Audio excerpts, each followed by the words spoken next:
Bahagyang naudlot ang bantay sa gabal operations ng MMDA sa Caloocan. May ulat on the spot si Oscar Oida. Oscar?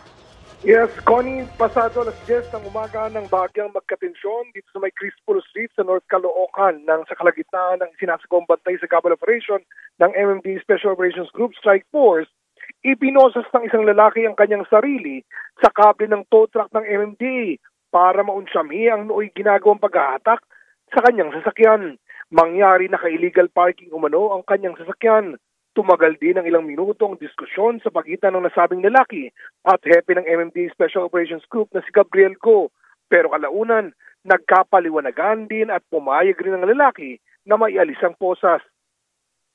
Ang naturang kalsada sa North Caloocan ay nagsisilbi umunong alternate route para sa mga sakyang apektado ng construction ng MRT-7, partikular yung mga nanggagaling ng Quirino Highway patungong Camarin.